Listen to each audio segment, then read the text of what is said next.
আমাদের ওই সরকারি কর্মচারীরা মাঠে নামবে, আবার হাদি হত্যার বিচারটা আবার নতুন করে সামনে নিয়ে আসবে। ওনারা হুমকি দিচ্ছে যে কোনো মূল্যে এই চুক্তিটা হবে। যমুনার সামনে যে ঘটনাগুলো ঘটলো কাল রাত থেকেই শুরু হয়েছে, আমার কাছে মনে হয়েছে এখানে একটা গভীর ষড়যন্ত্র চলছে।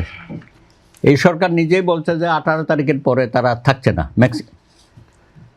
আর 12 তারিখ যদি নির্বাচন হয়ে যায় তাহলে 13-14 মধ্যে আমরা তো ফলাফল পেয়ে যাব।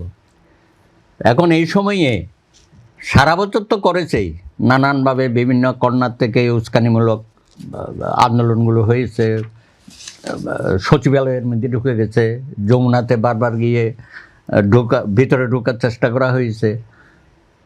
তো আমার মনে হয় এই সময়ে এগুলো করার পেছনে কোনো একটা ইন্ধন আছে, কোনো অপশক্তি এখানে কাজ করছে, তারা নির্বাচনটা নির্বিঘ্নে যাতে না হয় বা এটাকে প্রশ্নবিদ্ধ করা হয়।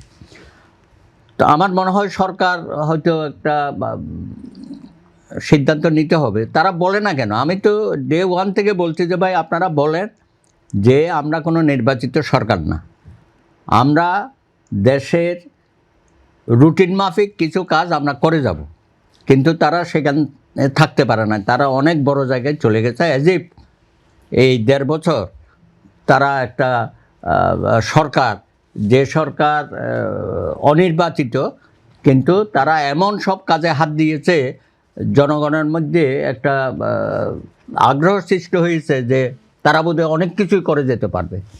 তো ফাইনালি তো আমরা দেখলাম যে অশ্বডিম্ব ছাড়া আর কিছু করে নাই, কতগুলো চুক্তি করার জন্য উঠে পড়ে লেগেছে। সেগুলো দেশের স্বার্থে না জনবিরোধী, এইসব আলোচনা আমাদের মধ্যে আছে। এখনও পর্যন্ত পোর্ট নিয়ে তারা নানান রকমের কর্মকাণ্ডের মধ্যে আছে এবং ওনারা হুমকি দিচ্ছে যে কোনো মূল্যে এই চুক্তিটা হবে।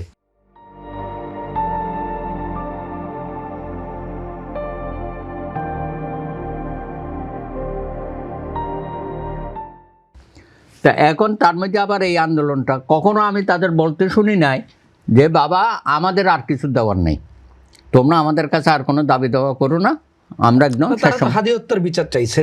না, সেটা তো বিচার একটা চার্জশিট দিয়েছে, এটা তো বিচার আদালতের প্রক্রিয়ার মধ্যে চলে গেছে। তো সেখানে তো ইয়েও দেওয়া হয়েছে, কি বলে ওইটাকে, চার্জশিটের ব্যাপারে তাদের যে নারাজি, আমরা বলি নারাজি, তো নারাজি পিটিশন দেওয়া হয়েছে। দরকার হলে আবার সেখানে ইয়ে হবে, পুনঃতদন্ত হবে। আরে ভাই, হাদি হত্যার বিষয়ে তো খুব দ্রুততম সময়ে সরকার তো স্টেপ নিয়েছে, অনেককেই তারা গ্রেপ্তার করেছে এবং কারা কোথায় আছে সেগুলো তো সুনির্দিষ্টভাবে তারা বলার চেষ্টা করছে। এখন আরও তো সেন্সিটিভ, আপনার এই যে সাগররুনি হত্যা দেখেন, এটা সেন্সিটিভ কেস ছিল, কত মাস কত বছর হয়ে গেল। তনু হত্যা, মিটু হত্যা, আপনি নারায়ণগঞ্জের ত্বকী হত্যা, সেগুলোর বিচার আছে তো আমরা পাই নাই। এখন প্রত্যেকটা ঘটনার তো বিচার পাইতে হবে। এখন হাদিকে বিশেষভাবে রাষ্ট্রের সর্বোচ্চ পর্যায়ে তো তারা নিয়েছে, তারা তো হাদির ব্যাপারে তো অনেক ধরনের কর্মকাণ্ড আমরা দেখেছি করেছে। যাই হোক, যদ্দূর করেছে। এখন আগামীতে তাদের করার এখন আর সময় নাই, তারা এখন জাতিসংঘের মাধ্যমে তদন্ত চাচ্ছে। সরকারও তো দেখলাম সাই দিয়েছে যে হ্যাঁ জাতিসংঘের কাছে তারা চিঠি লিখবে। তো এগুলো অনেক সময় মনে হয় কি কোথাও একটা সরকারের সাথে এইসব আন্দোলনকারীদের কোনো একটা যোগসূত্র থাকতে পারে। আমি এটারও তদন্ত চাইব যে এখন কেন শেষ মুহূর্তে এসে আমাদের ওই সরকারি কর্মচারীরা মাঠে নামবে, আবার হাদি হত্যার বিচারটা আবার নতুন করে সামনে নিয়ে আসবে।